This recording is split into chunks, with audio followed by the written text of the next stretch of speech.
me. In spite of all, I still believe we are all in this together. Yes, it's true. I believe in love. I believe in you. Welcome to the Mixtape with Scott. I am the host, Scott Cunningham. I'm a professor of economics at Baylor University in Waco, Texas. And this is a podcast devoted to the personal stories of living economists, mostly living economists. Sometimes they're not living and sometimes they're not economists, but usually they're both. And also try to tell the collective story of the profession over the last, say, 50 years. Within the stream of, or the river, the giant river of the history of economics is not just the personal stories of people, what there are, but there's also these little rivers. That's what I've always kind of envisioned in my mind, is like these big rivers, and then within them are these like little separate streams. And I'm not positive that's real, but feels like it should be real. And it was real in Finding Nemo, where there was like a little river inside the ocean. So I've decided that it's real. So inside the big river of economics, there's the history of causal inference as it relates to the industrial relations section at Princeton in the 70s and 80s. A lot of you know I've repeated that about 1 million times. And then Harvard's statistics department, namely Don Rubin, as well as its economics department in the 90s, mainly Guido Imbens and Josh Angris, with Josh kind of linking the industrial relations section with that Harvard. And it really turned out to be a very influential group of people whose ideas were very influential, but also they were influential in terms of, training students, and then those students going places. And so part of the plan for 2024, season 3 of the Mixtape with Scott, what we're going to do is I've got the student list from Dave Card. I got the student list from Josh Angris, and Hito's getting me the student list. I'm just going to go down the list of everybody's students and just try to knock out as many as I can. I want to document where the ideas go by documenting where the students go, and try to start building in my head just a mapping of where causal inference goes. And I think that, so that's like the gimmick. I guess you could call it a gimmick. I'm personally interested in that, but it's also a way to continue to track down more and more people to kind of learn the story of the profession and then learn personal stories. So with that said, today's guest is a female econometrician named Christine Pinto. Christine is at São Paolo. I'm not going to be able to pronounce it right. At INSPER, Institute of Teaching and Research. It's in Brazil. She's an associate professor there, and I was interested in her because of her work on synthetic control. She, along with Bruno Furman, were the first econometricians after Alberto Abadi to sort of really just dive into that synthetic control estimator and really pushed a lot of its material forward. And I wanted to talk to her, but in the process of it, I also learned that when she did her PhD in economics at the University of California, Berkeley, lo and behold, Guido Imbens was one of her advisors, at least briefly. So wanted to introduce her to you. She's amazing. This was a lot of fun, and I hope you enjoy it. Thanks a lot for tuning in, and y'all have a good holiday, and see you in the new year. Well, it's my pleasure to have with me today someone whose work I've admired for a long time. Christine Pinto, would you mind telling us your job title and where it is that you work? So I'm a professor of economics at INSPER in Brazil. Okay. Great. Where is that? So where in Brazil is it? In São Paulo. Oh, Sao Paulo. Okay, great. All right. Well, perfect. So, well, why don't we get started? So tell me, what is a vacation that you had as a kid that to this day you still think about from time to time? This is our icebreaker. Oh, that's hard. But probably my grandmother house that I spent a lot of time with her when I Oh was a yeah. kid. So I spent like most part of my vacation at this small city in the interior of Minas Gerais. Minas Gerais is a state in Brazil. Uh-huh. So I did a bunch of things. So I think it's my memory for vacation as a kid. It's to spend time in a small city, like biking and doing stuff Oh, with my cousins and stuff like that. yeah. You'd go there, what, every summer? Every summer in Brazil, yeah. Oh, okay. Was that near Because water or anything like that? Or no, it's just like farms and a small city. yeah, So we Brazil eat a lot. is Brazil near water? Actually, now. Yeah. You have like the water, but Minas Gerais, it's in the interior. So we have like Oh, Rio that's in the water, and São Paulo has some water, but yeah. Minas, it's the interior of the Okay. Okay. of the Yeah. southeast of Brazil. Yeah. Great. So where did you grow up? I grew up at Belo Horizonte. That's the capital of Minas Gerais. Hmm. So I grew up there. So that's why I'm from this state that's in the interior of the southeast. So we have São Paulo, Rio, and Minas and Espírito Santo. Minas is the only state that doesn't have the water. So, Okay. Minas.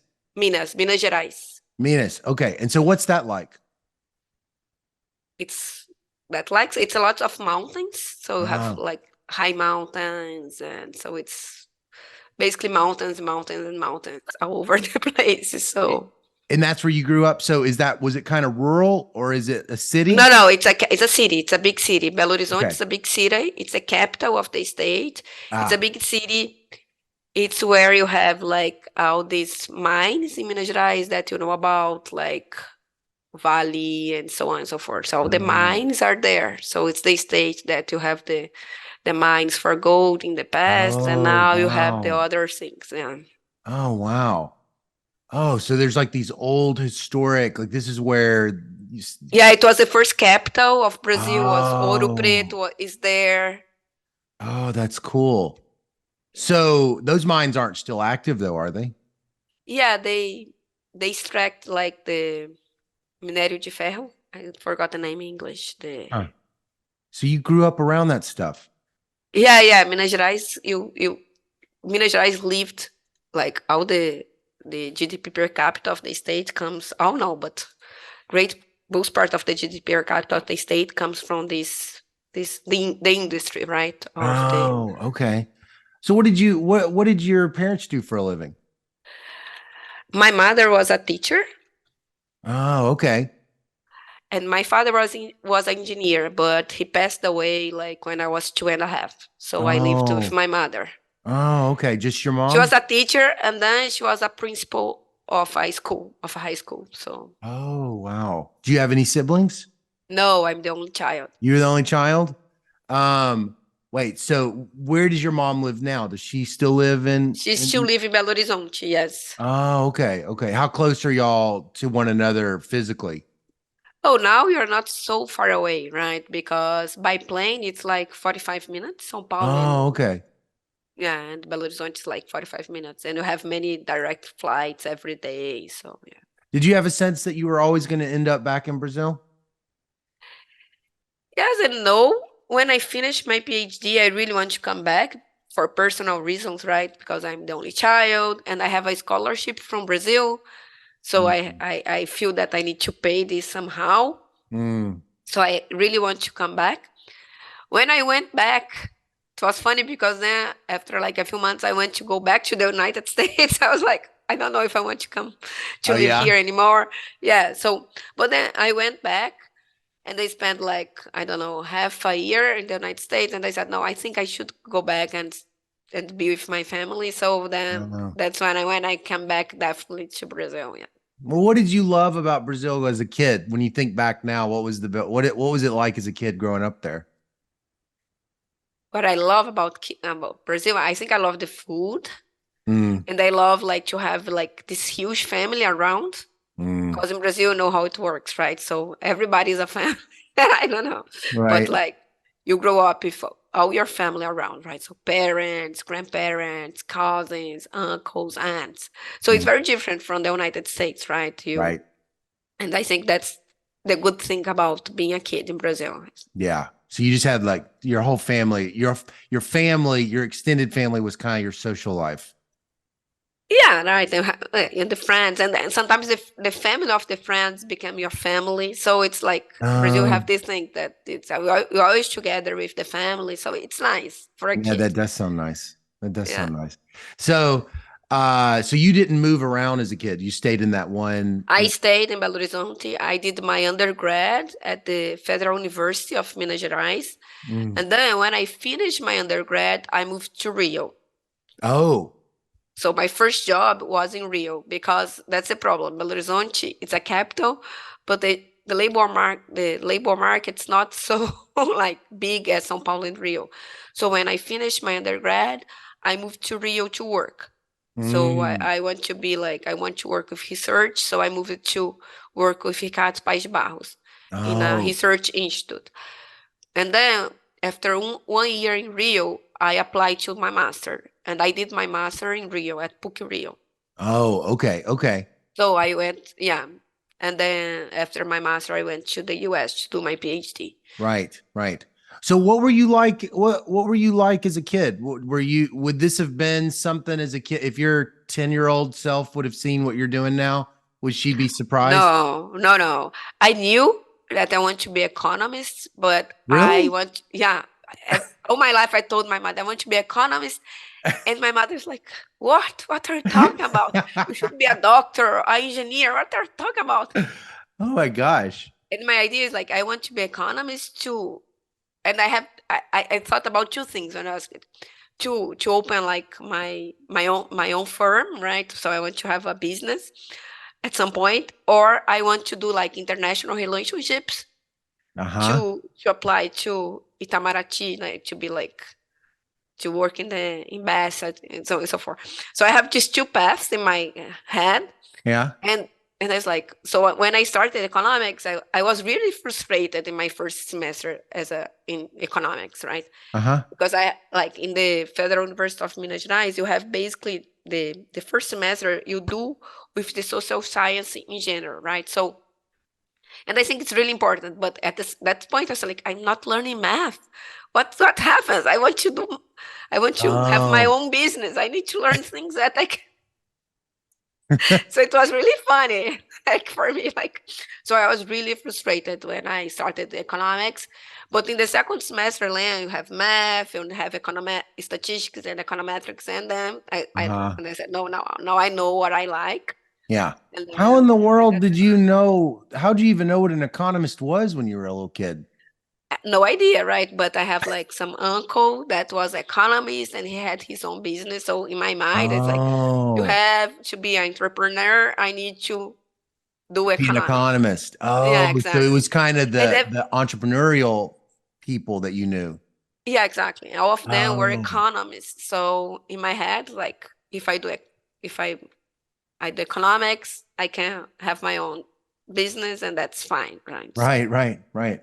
Oh, that's crazy. Yeah. So you were you had inside you this desire to be an entrepreneur, yeah, a exactly. business person. Yeah. But of Yeah. course it didn't happen. Right, right. So then you go to college. So in high school, what kind of student are you in high school? I was a very good student. Yeah. I was a very good student, yeah. So you, I love math. I love physics. I remember that my professors in the last year of high school, at the senior year, they told me like, "Are you sure you're going to do economics? Because you could do like engineering. Because in Brazil, ec-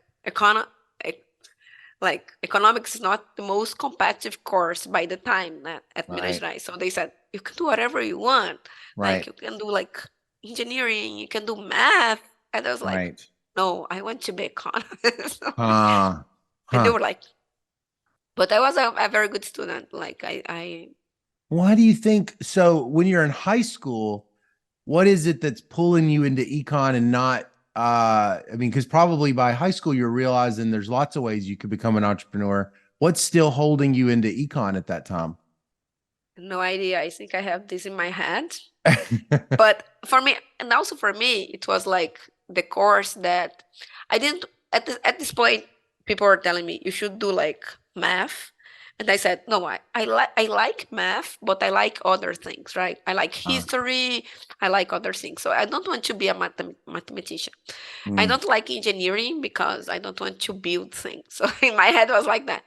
So I want like economics for me was a course that it was a mixture of like math and a little bit of like things that I like in this sense, and a mhm, little bit of history. My mother is a history teacher, so mm. I had this influence at Oh, home, right? right, right. I read a lot about the things, so I like this part too, right? Yeah, yeah, yeah, And yeah, so economics for me was more like something that combines different things that I like, yeah. and not only like math, not only history, not so that's why I think You could I see that chose in high school. You could yeah. see already that econ was a lot bigger than just like being a business person. Yes, I could say that. I could see not like that, but I could see that was a course that has a mixture of topics that I like, right? Yeah, So it was more flexible than, for example, like if I do math, then I could be a professor like I am right, today, but like what else? Like I could work in the financial market and so on and so forth. But with economics, I could do more. So I have this right, idea. right, And I don't want to do business because in my head, and it's true, right? The math part of economics was stronger than the math part of the business course. So I want right. to do economics because of that. So it was Oh, very got it. strategic in my head, Mm. economics. But it's true that I didn't have a lot of sport to do economics because people are like, what are you doing with your life? You should do other things. It was funny. So wait, so you graduate high school, you go to college, and you Exactly. enroll in your econ classes, and Yeah. but In you were Brazil, it's saying that different from the United States, right? In Brazil, okay. when you go to college, you go to a specific course. So if you choose Oh, economics, you do economics. There's no, not like in the United States that you have like 2 years as like liberal arts, and then you choose your major. In Brazil, you go to your major, right? So it's a ah, little bit different. So if you choose economics, you're going to do economics. If I you choose see. business, you're going to do business. So that's how it works. But that was perfect for you. It worked really well, yeah. Yeah, yeah, because you knew from an early age. Was that common? Were you unique amongst your friends of like, I know No, exactly what I want to do? no. I Everybody have a else friend, a very good friend that dropped medical school in the last year. dropped out. Dropped out. Oh, because it just was never what they wanted. Yeah, and he found out in the last year of medical Uh, school. yeah, guess it's better Because than you're so fun. young. I Right. think the United States system is, in this sense, it's better because with 17 years old, it's really Yeah. hard to find out who you are and what you are going to be. So it's like, It's a lot of so yeah, pressure to put on a it's kid. a lot Well, of it's like, oh, pressure. it may not Yes. even be, I mean, it may not even be a lot of pressure. The brain is not even fully formed yet. So, I Yeah, mean, exactly. there's not a lot of information they can really So act. yeah, so for example, today that I'm a professor, I have many kids like undergrad kids that drop out like in the second year of economics because they Oh, think because it's they going to were, be one thing and then it's other, or people that like started economics and then go to business or right. vice versa Yeah. because like it's not like what they thought it was going to be, It, right? it's So got to, go ahead. no, go ahead. It's got to be that though in Brazil, higher education sort of is fully aware of this, like, we're going to lose people because we've asked them to sort into a career when they were 17. So, what does Brazil higher education look like? Do they just make it easy for you to quit and start something different, or is it still just there's a lot of frictions? I think there are a lot of frictions. They're trying to decrease the frictions. So, for example, the time I did like I finished high school, you have like to do one exam for each school you apply, for each university you apply, right? So, Mhm. Brazil system, you need to take an exam to enter the colleges, right? The universities. And so, at my time, you need to do one exam for each place you apply, right?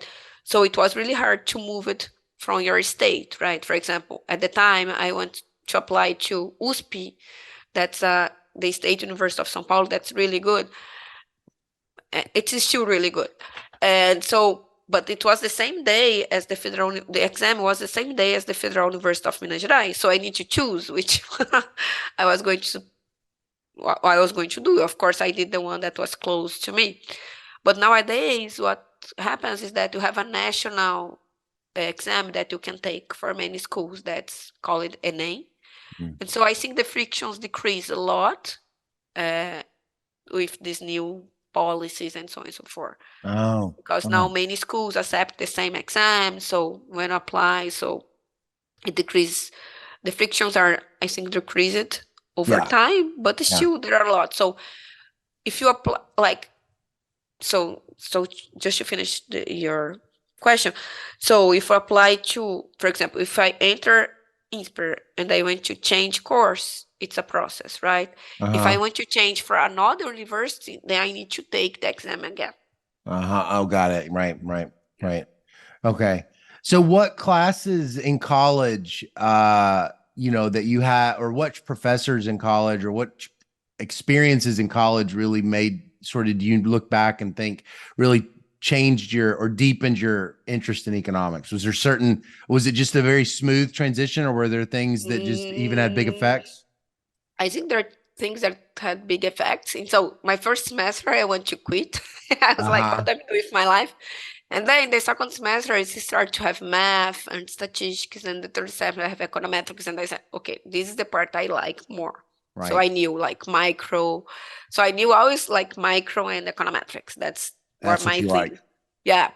And so I really like it. So, and then I start to be like, you have like, at my university by the time, you have this program that they have this student that could do research as a group, like a research assistant of some professors, but they hire out the group and then they allocate to some professor this group. So I was part of this group, and I think that make a huge difference.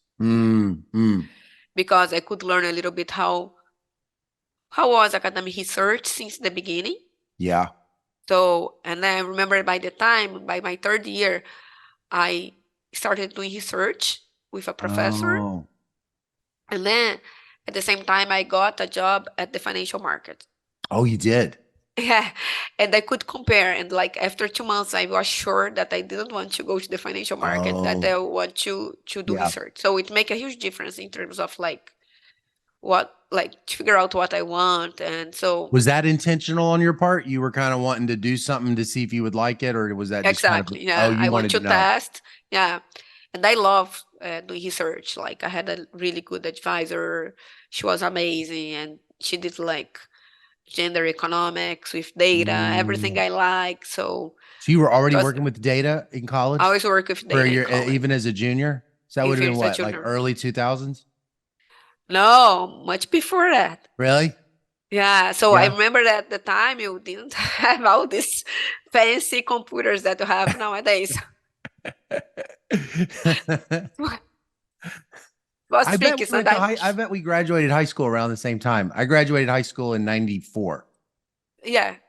Mine was 95. 95? Okay, good. Exactly. What kind of music were you listening to in high school? Was there American music popular? Yes, but I can't remember exactly. I wasn't very good with music by then. You were focused on your career in life. I was getting into trouble. So let's see. Okay, so you decide to go to grad school, and then so tell me about going from college to this master's degree to Berkeley. How come you didn't go directly into a PhD program? Because in Brazil, like to apply to the PhD, usually you take the master degree in Brazil, right? To get the letters and so forth. Yeah, that's what someone else told me. Yeah, that's the straightforward process, right? So you do your undergrad, then you apply to a national exam in Brazil to get to the master. And then you do your master, and then you apply to the PhD. Oh. So you And I just think learn for that in college. Your professors are just like, look, you're not going to go directly to Berkeley. You're going to have to go to this master's degree, get your yeah, letters and go. It's very rare to go directly to the school. yeah. And for me, it was kind of important because my undergrad was very different from a traditional undergrad in terms of like how much math I had, how much econometrics I had. I had lower course of econometrics, lower number of courses of econometrics and math than the traditional courses in the US, like in PUC-Rio, at INSPER, at FGV. It was more like history and stuff like that. Yeah. So for me, it was important to have the master. So for me, it was like I had a huge jump, right, from my undergrad to the master. So when I entered my PhD, it was fine. I had the background to go and did the course and so forth, and it was fine. If I went directly from my undergrad, I don't know what was going to happen because Right. I had a huge like deficit in terms of like math. The math, the even though math, you the formal knew- micro and so on. Oh, so in college, are you thinking in college? When do you in college go, I want to go get a PhD? When did that happen? No, it happened in the master, right? So what It was in happened the is like master's. it was in the masters. So what happened is like when I finished college, my advisor told me you should go and work with research with someone else. So and then so there is Ricardo Paes Barros, that a famous economist, a former Heckman student. He was doing research about labor market and with big data and so forth. And so you should go and do research with Ricardo Paes Barros because you were going to you need to learn more about policy evaluation and so forth. So that's he had, you want to go study with him. yeah. So I went to work with him. So I worked like 1 year with him as a research assistant. And then during this year, he told me, you need to do a master because to be able to do research, you need to do a master. So then I applied to the master and then I went to PUC. And then when I was in PUC, I was studying like crazy and trying to do some research and so forth. And at the end of like my master, I was like, what I'm going to do? I could go back to the market and try to find a job like at the NGO or at a research group or someone, or I can apply to a PhD. And by the time I was very curious about econometrics theory because the master is only 2 years, bro. So you don't have much time to learn like about econometrics and so it's for you learn, but it's not like everything. It's not like a lot, right? So what at the end of my master, my advisor came to me is like, you need to do a PhD because you have many questions about theory that you couldn't answer during your master. So I think you need to focus on econometrics theory and do a PhD. And I was like, what are you talking about? Right. I did like the whole master thing about doing applied micro, and now you're telling me that I need to do. And he was right? So yeah, I was like, yeah, I'm right, because sometimes I was very like curious about how this work, when this work, when this doesn't work, why I'm doing this, why I'm not doing that.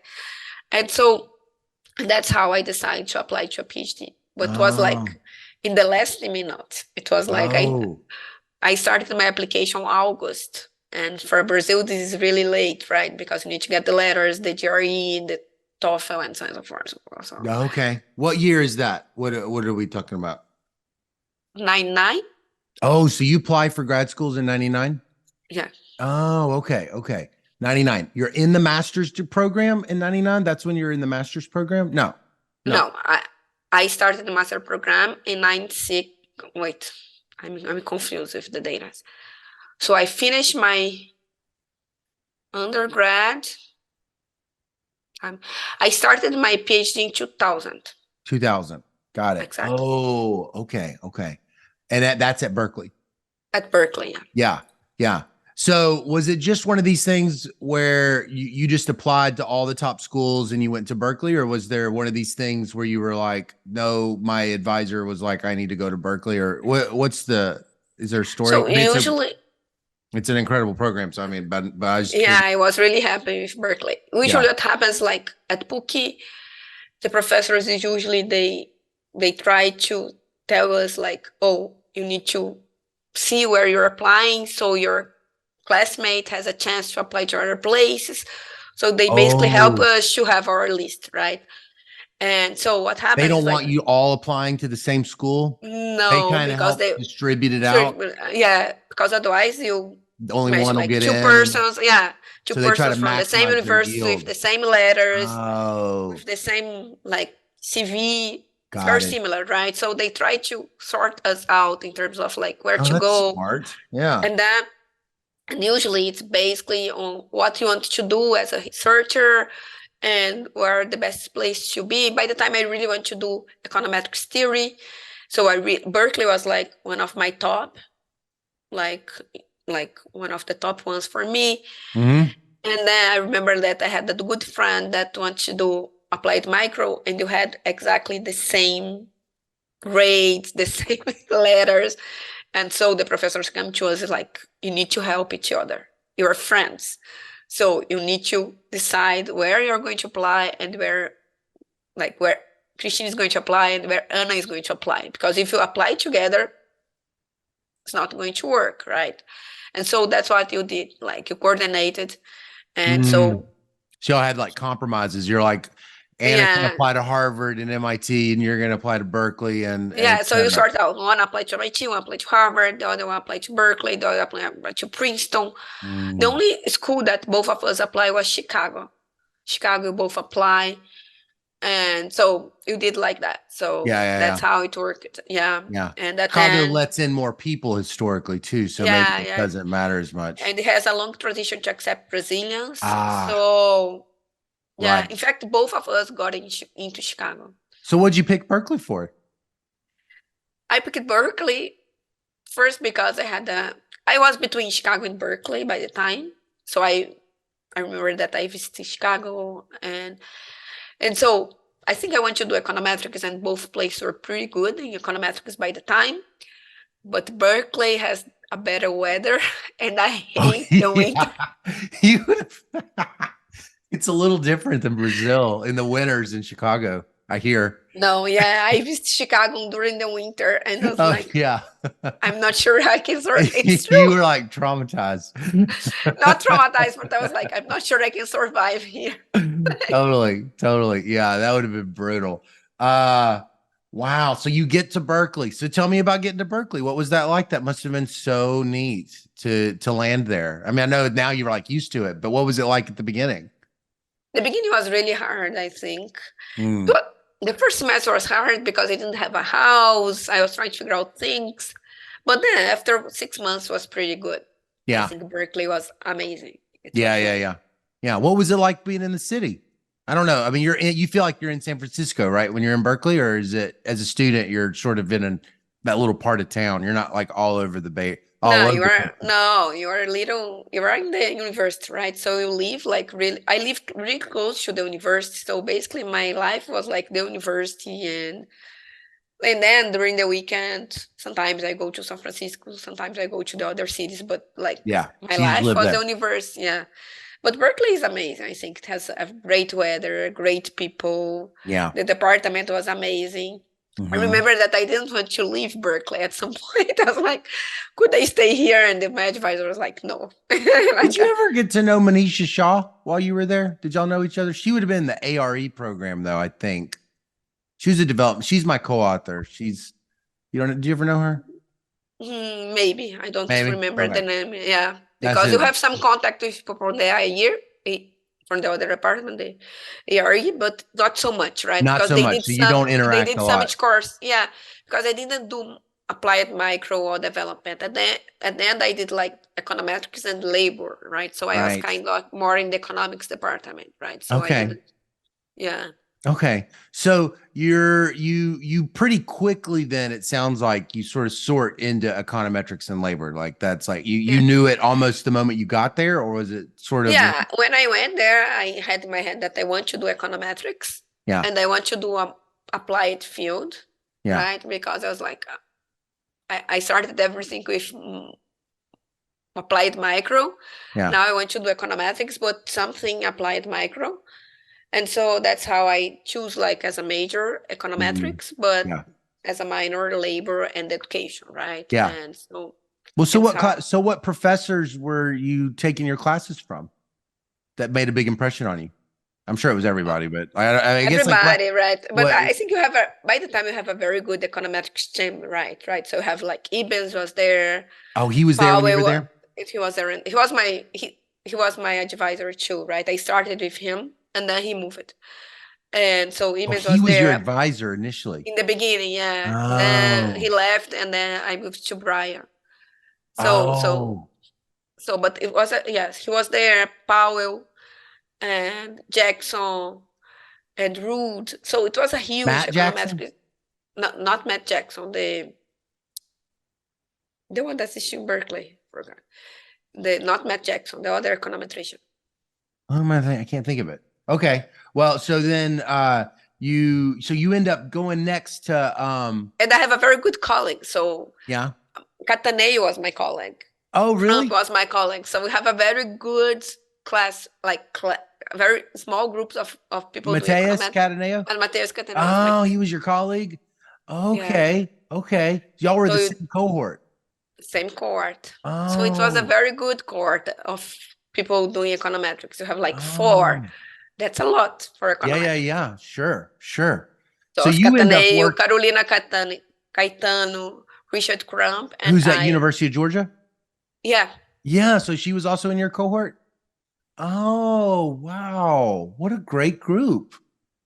So how did you end up with Brian then? I know you said Hito left, but I was looking at Brian's Vita and I wouldn't have. I was his first social network stuff. Yeah. I was his first advisee, and everything happens because I was his first advisee, and everything happens because I want to study peer effects. Oh. And Brian just came out from the job market with a very nice paper about peer effects, right? Mm-hmm. And so we started working together, and that's why he. Did you end up working on stuff on peer effects? I was looking at your video. I was trying to figure out I was wondering if it was the education part of it that made you connect with Brian, but I didn't. No, it was the peer effects in education. Okay. Yeah, I did. I have a 3rd chapter in my dissertation that I never published that I should. Was about peer effects in education. Yeah. Okay. So you were interested in peer effects. Yeah, that was so. Is that what your job market paper ended up being on? Was on peer effects, or was it? Yeah, exactly. Was it pure it was like more econometrics though. It wasn't. Yeah, so more econometrics peer effects. Oh, it was econometrics peer effects. Okay. So you end up though. Okay, I'm just trying in my head to kind of build a profile of you. So you're specializing. It's clear you're an econometrician, and you also have this interest in applied questions. But the bulk of your career seems like, am I wrong? The bulk of your Vita is like pure econometrics. It's much more pure econometrics, not just like applied econometrics. You're making real contributions to econometric theory. That's how I read it. Yeah. That's right. I have more papers in econometrics than the applied. In the applied side, I only do education, right? Yeah, that's right. Okay. I restrict my applied side to education, and I did much part of my career in econometrics, half and half, sometimes 9%, 10%, depends on the time of the year, because in the education side, I do some policy evaluation, I collect some data, I do some RCTs and so forth. Okay. So it's true that most part of my papers are in econometrics. So when you go on the job market at Berkeley, I don't want to skip to the job market, but when you go on the job market, did you have to kind of present yourself, or were the people presenting yourself as an econometrician, or was it, what was the job market paper? It was an applied micro paper on No, it was an econometrics paper. Oh, it was an econometrics paper. It was econometrics paper, but I didn't, in fact, I went to the market a little bit, but not much, because I want to go back to Brazil, right? Oh. By the time. So I didn't went like to the traditional whole job market thing. You graduate Berkeley kind of saying to yourself, I need to go back to Brazil. Yeah, because I had the scholarship. Because you had the scholarship. Was that is that when you get those scholarships, is it a bummer? Or you kind of think, oh, I got to go back and it's going to mess up stuff, or how does it feel? It feels like I had the scholarship. If I stay in the US, I need to pay some part of the scholarship back. So it was Yeah. It wasn't much privileged. harder than to stay. Yeah. Yeah. Yeah, I Yeah. need to get a very good job to be able to pay the scholarship and to stay in the US. Mm. And by the time it was 2008, right? It's at the Oh, it's time the of the recession. prices. Yeah. Mm. So I remember that everybody was telling me, if you don't want to stay, you shouldn't go because you can take like it's not a good idea because you have many students and Right. people need to find jobs if Yeah. So you so this kind of takes us into your this first paper on your Vita, and I don't mean to jump, but I this inverse probability tilting paper that's in Restud. Is that your first publication? it's my first publication. It's That's your first one of the chapters of my dissertation. That was one of your chapters? Wow. So but you didn't publish your job market paper, but you published the inverse probability tilting paper. I published the two others, right? I published this and the JBS2. The two of them are from my dissertation. Okay. But not exactly my job market paper. Well, how did you get interested in this inverse probability tilting? And so now I think it might be worthwhile for me just real quickly to say that if the people listening don't know it, they actually might be using inverse probability tilting and they didn't know it because it's in the CSDID package for Callaway, Santana, Diff and Diff, right? Isn't it in the state of package? Yeah, it's right. They're using it and they didn't even know it. It's probably, or maybe they did know it. Can you tell me like sort of the first, what is this topic and how did you get into it? How did you get attached to it? I got attached to it because of Brian. I was working with him as a research assistant. And he had this agenda about like, oh, I want to build methods that are more robust. And then we start to working with this double robust stuff. Right. And then how it comes these two papers, right? So we entered this literature of causal inference and it's like, oh, how can you join this literature of causal inference with this literature in the statistics about double robust estimators? And so that's how you build these two papers, right? And so basically it was completely attached because I was working with Brian with this similar literature. And you come up with this idea about, oh, maybe you can combine these two literatures and build something for the average treatment effect and how you can do in a more general setting. And then you play with this combination of data. So what was wrong with so just so I have the context, I actually feel like my knowledge of double robustness is real spotty. So like I know it in certain applications only, but I don't know like the full history of double robust. So where is the literature before this paper comes out? Why does this inverse probability tilting be needed if we already have like like the Robbins and Robbins paper, right? Uh-huh. Robbins paper is a more general paper, right? When it applies to a mean, I think it applies to averages, right? Okay. And so you want to apply this to another context. That's the context when you have like missing data, like in a policy evaluation setting, right? So these two papers are two papers about data combination. When you have like data combination, you have like some missing data and you have only one piece of data and you have some missing data, but you have like a population data and some other sample that you can play with to combine. So you have these two papers saying like, how can you pick this idea of Homens that it's like to build a double robust estimators and he plays with average and bring this to this causal inference literature, trying to provide parameters that are try to provide methods that are more robust to get these causal parameters that people play with in the literature, right? So that's the idea of the two papers, right? Like, and then after these two papers, there's a other literature playing with that, right? The double robust estimators. So nowadays, like have double robust estimators for the latte, for many other parameters in this causal inference literature, right? Yeah. So how did you get in? So he presents it to you, but it must have been some like puzzle or some problem that, you know, was not trivial to kind of work out, that you work out in the chapter. So like, what was the core sort of problem that you had to kind of figure out with this paper? In this paper, I think the core problem was, for me, it was like, I need to learn all this literature about double robust, right? And how to come up with a estimator that's double robust, right? So the idea like the way to play is like, let's think if you can derive the influence function, and from the influence function, you think about double robust. Yeah. I think this path, by the time, wasn't clear in my head. Today, if I need to do a double robust estimator, of course, I have the whole roadmap in my head, right? So first I'm going to derive the influence function, then the influence function has two pieces, and I play with these two pieces to see if I can come up with a double robust estimator.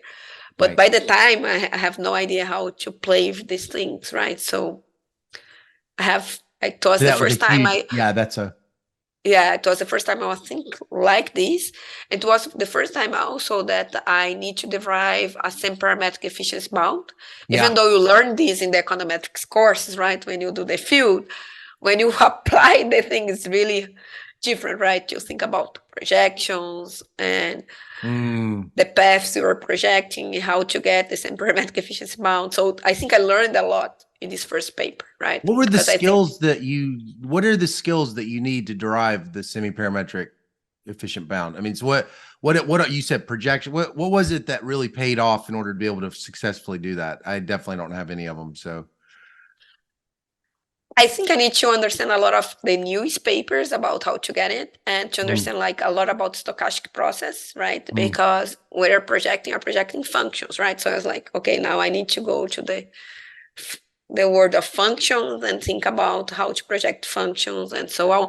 And then it pay off all this course I took about stochastic process in statistics, right? Because that's the way I was like, now I understand how to apply these concepts, right? So that was a real growing experience. It was a growing experience. I learned a lot with this first paper. Like I learned a lot.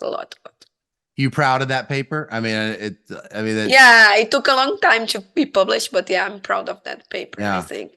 In fact, like I like this paper, but the one that I like more is the JBS one. I think the JBS one was the one that I was like, this is very nice, because it was like, because the first paper is based on the average treatment effect, right? So by the time the average treatment effect, everybody knew a lot about it. So it was a contribution. It was an important contribution, but it's like in a setting that everybody knew a lot. But the other one, it's about the ATT, something that was like, by the time, people like didn't have an idea how to build robust estimators there, and so on and so forth. So the second paper was like my child. By the time I was like, this is the paper. I think it was like, now I understand like that they're doing something new about ATT and so on and so forth. So that was the case like back then in grad school. Actually, this is interesting, not to get on a sad tangent, but you could tell, you were like, a lot of people know a lot about the average treatment effect, but there's less focus on the ATT. It wasn't as common of a parameter that people were even talking about. Yeah, that's true. Really? That's how I felt by the time. Like that. It was like many years ago, right? Now, now you know a lot, right? Now you know a lot about it, especially with all this diff and diff stuff. But exactly. But so, well then, why? So what made that such a more difficult or a different kind of problem than just sort of a, kind of moving it over to from the ATE? What made it such a novel challenge? No, it's challenge because it's a different setting, and the parameter, the behavior of the parameter is a little bit different, right? So it's harder in the case of the ATT, right? So the result for the ATT you had by the time, it was weaker than the AT, right? You couldn't have like all the double robust, like it was double robust, but not as strong as the AT. And so because it's a different setting, right? Like now you are like with a subpopulation, so how can you play with that? And so I like more the second paper, even though the first one is in case study, and I think the contribution is there. Right. I learned a lot, but I have like, I think the second one was more like, let's pay attention on this parameter too, and try to build something for this. And it's funny because nowadays everybody likes the ATT because of the difference in difference, Yeah, right? exactly. And I And was just even thinking with the synthetic control, I wonder if even, you know, I wonder if all that work then on that one just even puts you in a different mindset for this work that you end up doing on synthetic control. there's not control. Well, I Yes, mean, and because that's it's also I also interpret the synthetic control parameter estimates as an ATT. I mean, even when yeah, it's that's just, true. you Yeah, know, yeah, it's a parameter for the treated, it's right? for the For the parameter for the treated. treated, right? Yeah. Yeah, and this that's I said. So there's a part of my research agenda that's like trying to contribute to this causal inference literature, right? So, Yeah. and the stat control was funny because Bruno Ferma was my colleague, right? He went He to wasn't Berkeley also? no, he went to MIT, right? Oh, And he was an econometrician when he went to the yeah. market. He became an econometrician when he came to Yeah. Brazil, right? Oh, And it was funny because he came to me with many questions. He was like, Chris, I don't know how to apply this to this, how I can do this to this. And then we start talking about a lot of the problems. And at the end, he became an econometrician, a very good one. oh, so wait, when you said he was your colleague, did he work at your school? No, he worked because I was at FGV first, right? I spent like Oh, my first 10 years in Brazil at FGV, at São Paulo oh, School of and that's where Economics. y'all overlapped. Y'all overlapped Yeah, there. that's overlap. Yeah, it was his second job, right? Oh, okay. And Okay. then he came, yeah. So we have like many years of overlapping at FGV. Oh, were you already thinking about synthetic control before the two of you got together? No. It was his questions. Like he came to me and he's like, I don't know. First of all, he came to me and he's like, I have a problem. I'm applying difference in difference, and I don't know how to do inference when I have like field treated units. Right. Because This is y'all's none of the restep. methods, Yeah. none of the methods that I apply work. I was Mm. like, and then I was trying to figure out to him why it's not working. And so What was not working? What was he showing you that wasn't working? because he was trying to apply Colin Taber, but Colin Taber Yeah. has the homokedasticity assumption behind, and he didn't right. have homokedasticity in his Yeah. paper. Yeah. And it was applied paper that he was doing. He was Mhm. like, I don't know how to do this, and I Mm. know this is not right. That I'm over rejecting. I think by the time he was over rejecting, and so how can you do something to fix it? And then how everything started. It was with this Oh. applied paper. That's what started it. That's what started even the work on the synthetic control. Was Yeah, that because paper? the Because y'all are because thinking then about small number of units. that's exactly. And then Mm. you came, and then by the time it's like, oh, maybe I should move to the synthetic control. Oh. And then I started talking about the synthetic control, and I was like, yeah, I think it's a new method, but I don't fully understand the method in the sense that I don't fully understand the theory. Yeah. And he's like, oh, so let's try to do something together here because I think I want to move to econometrics. And He would then say that's that. Yeah. And so you were kind of he ends up moving towards you to learn. We all end up being partners in not this to kind learn of, with me, right? He's really smart. It's like yeah, sure. we start to working together. Yeah. Because he had many questions, and he's like, oh, I think I want to be an econometrician because this is really nice, like what Right. we're talking about and Yeah. doing. So Yeah. and then he moved it to the field. It was really nice. And then that's how we Because started. there's not really a logical connection, I guess, now that we're talking between that. There's not the peer effects. And then, so you guys together just kind of dive into this synthetic control stuff. I've always kind of thought of you guys as like the first post-Abity synthetic econometricians working on synth. Is that correct? I always felt like it's more active now, but it seemed like for a while it wasn't really more than it was applied people, if anybody, but I didn't see a lot of, econometricians doing much until y'all, but maybe I'm misreading it. I feel like y'all have been very I active think on it people from are a talking very long about time. it, but yeah, I think we're the first.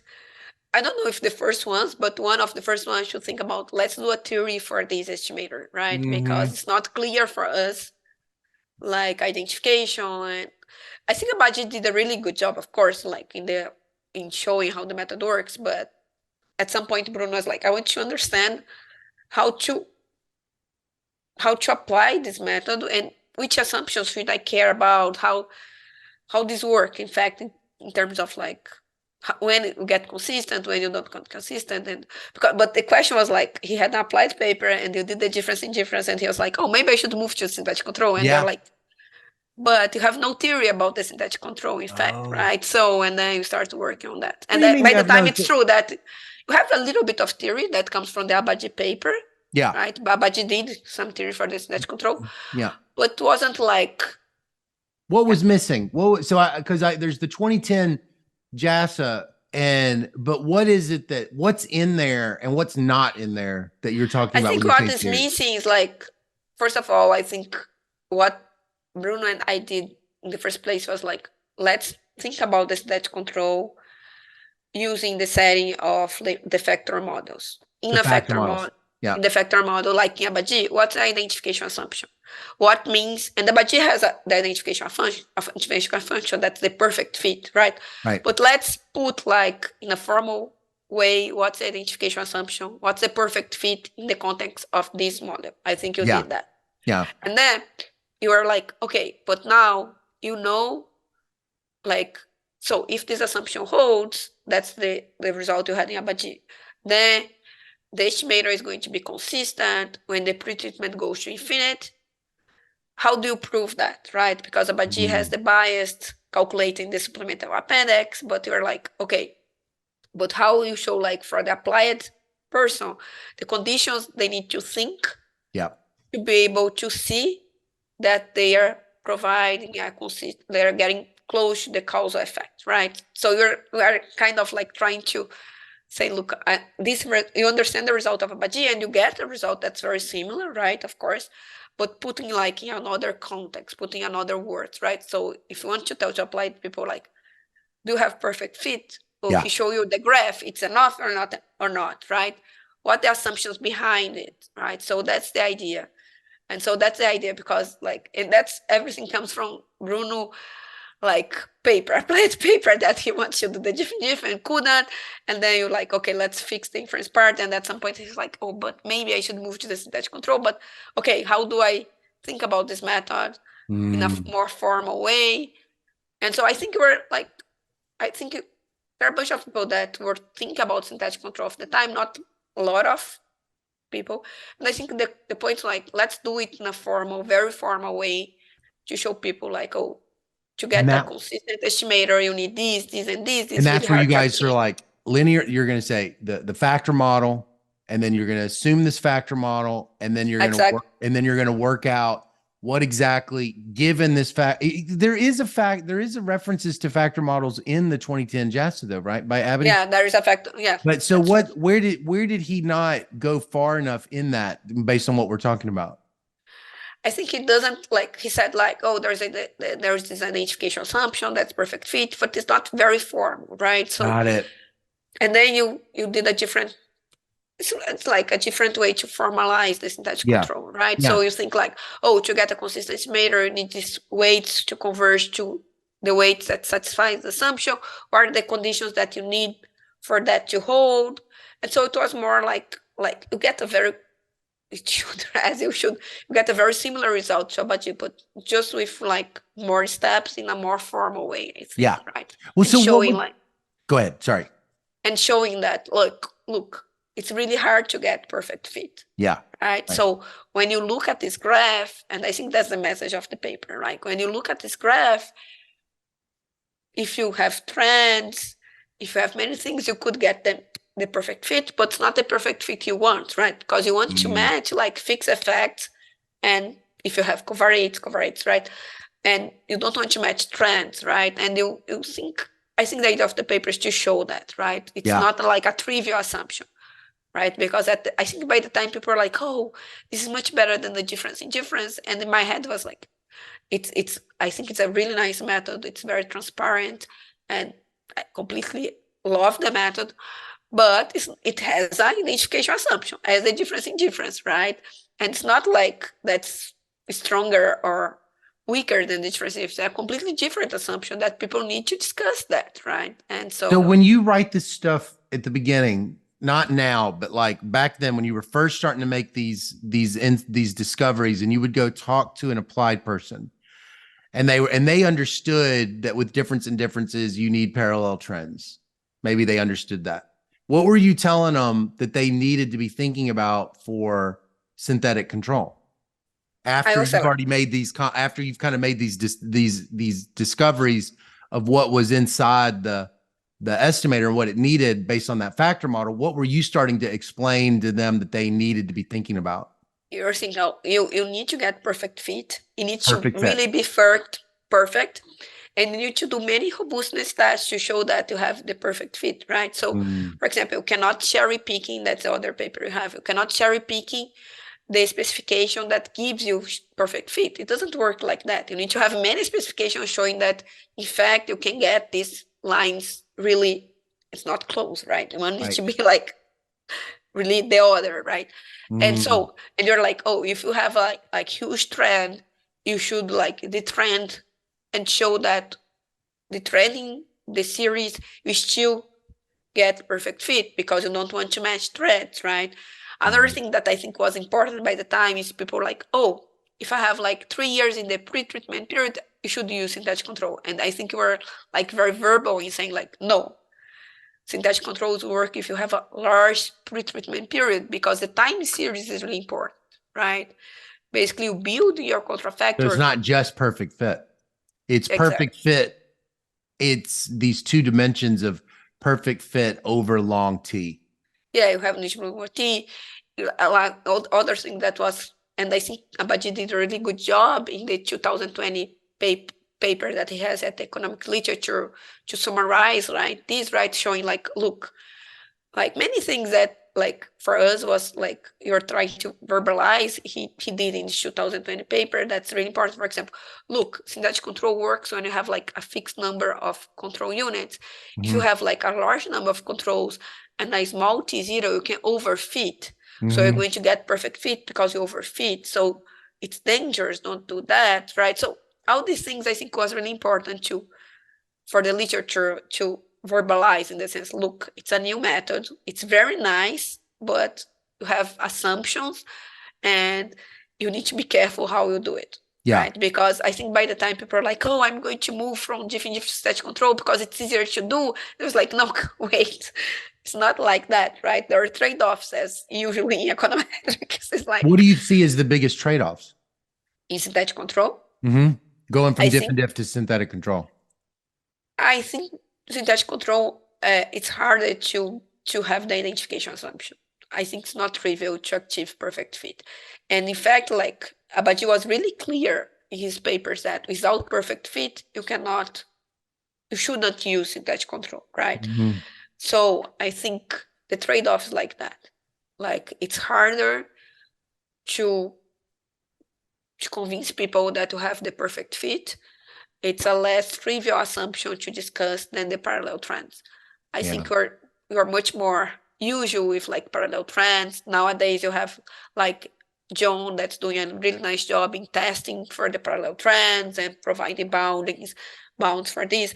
So it's a literature that's like, for example, if one of my students come to me saying, should I use different GIF as touch control? Usually it would be use different GIF because you have more techniques that you could use to convince people that are getting close to the causal effect. You don't have that now. You don't feel like that's the case. Do you even think in the long run that could be possible with synthetic control? I think so, but I think it's harder to work with the synthetic control, right? Because the theory is harder, I think. Because the difference, it's the standard penalty, right? You have like large N, small t. When you go to the synthetic control, you have large T, small n. Yeah. So it's harder to work there, right? Because like you build your contrafactor using the time series, but then to estimate your causal effect, you use your cross-section. So, and you don't have cross-section variation to do asymptotic approximations in this size. So you need to do all the asymptotic approximation, use the time. Yeah. So do you understand what I'm saying? I think it's harder to think. So it's funny. So that's I was kind of interpreting your cherry picking paper, which is a great title. That cherry picking synthetic control paper. Until this conversation, I almost kind of was thinking of it as beware of, p hacking and synthetic control. But in a way, now it sounds more like it's a paper that's advising you on whether or not you have perfect fit, maybe, right? Because it's giving you 14 different specifications and some exhibits that you can show. You can show this table with these p-values. You can show this new kind of figure, which was not in the original, to sort of give some confidence over the robustness of the perfect fit. Is that right? Is that right? It's how I like. That's a more positive. It's my interpretation that's a more of the positive paper. framing of it. Yeah. Yeah, it's my interpretation of the paper. Also, I think there's a very nice result in this paper. Yeah. That I like, that you show that when T0 goes to infinite, no matter the specification, no matter how you, which set of, like, for example, to calculate the weights, you can combine like pretreatment outcomes with covariates, right? So I can use all the pretreatment outcomes, I can use some pretreatment outcomes with covariates. So I think one nice result of that paper is to show like when T0 goes to infinite, all the specifications converge to the result of including all the pretreatment periods. That's why usually people say using the specification that includes all the pretreatment periods should be the benchmark, because when T0 goes to infinite, all the other forms to calculate the weights will converge to this one. And I think it's a nice result, right? To show people like that's why you should start with like using all the pretreatment periods, all the pretreatment outcomes, and then move to other things that include covariates if you want.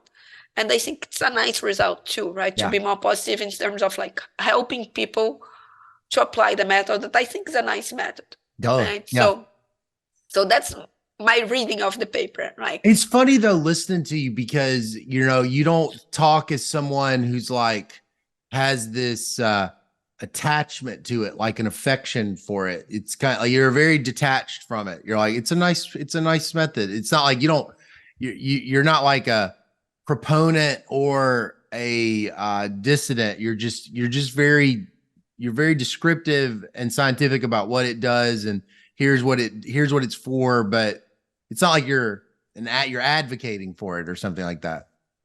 I never advocate for any method. I think all the methods have the trade-offs, and you need to learn how to play with them. That's usually how I teach. That's how I teach a course about causal inference, and I use your book a lot. So that's how I teach my course. I said, look, this, like, I'm going to show you many methods, and the idea is that you learn how to apply them. And it's not only how to apply them, it's to learn when you can apply them. Right? Because you have trade-offs, right? And you need to choose what's the best method for each situation, right? Mm-hmm. So I talk about all the methods in the same way. The difference is the same. I like the new literature. I like it doesn't mean that it's the right tool for the problem that you're studying just because it was for somebody else. Right. Yeah, exactly. Yeah. It's not like the difference is the solution for everything, right? Because now you have the staggery, because now you have bound. No, like, and you need to know when to apply the methods. I think that's the most important part for applied person, right? Learn when they can apply the method, which situations they apply each method, because each method has the trade-offs, right? So and I think, I know, it's funny. I was speaking with someone recently, and they were from a different field, and they were a student, and they were saying, you know, in my field, what's state of the art right now is not diff and diff, but propensity scores. And I just was kind of saying, well, look, that's not really the right way to think about it anyway. I mean, you should use whatever tool is appropriate for the question that you're trying to answer, which is both what is your question and then what data do you have, and is it, you know, how are those treatment assignments being generated, and, you know, stuff can be state of the art, I guess. You know, I don't even know exactly what that means per se, because things can be you can use some state of the art method that absolutely doesn't recover a causal effect, and you can do something that you thought was whatever, like from the past, and it does do it. So I mean, it's not like it's you know, the question is, to me, is, you know, what is your parameter, and what assumptions are needed to get it, and are those remotely satisfied in your data, and then what's the estimator that'll do it? You know, I mean, so yeah. Well, so do you have any more synthetic control papers under your that are just dying to, that got burning a hole in you that you got to get out? No, no. Now I'm working with more RDD. I have some papers in RDD now. Oh, you do? Okay, Yeah. cool. Yeah, no, I'm more like have like one thing that I'm really curious about that comes from applied papers. So I have many people asking me how to do RDD over time, right? Yes. Because so that's Comes up something all that the I think time. all the time, and I think people are not, they don't know how to do it. They are Yeah. doing the best as they can, but that's something that you can contribute Oh, a that's lot. probably a big value Yeah, so thing to work on. now I'm focused on this Oh, that's smart. staggering RDD, not staggering, right? How to do RDD staggering in over time? time. Yeah, how to do RDD over time. That's something that's I'm Oh. thinking a lot about lately Oh, in terms that's of like the infer causal literature. oh, that's pretty Because I have pretty like two valuable. students that were doing this and they don't know how to do it, and Right. make me like, oh, I need to help them somehow because like I will have problems of compliance over time, Uh-huh. right? Because the RDD we are doing bandwidth, so the compliers can change, the treatment can Right. change, and you have no idea how to deal with these problems in this Wow. literature. So Wow.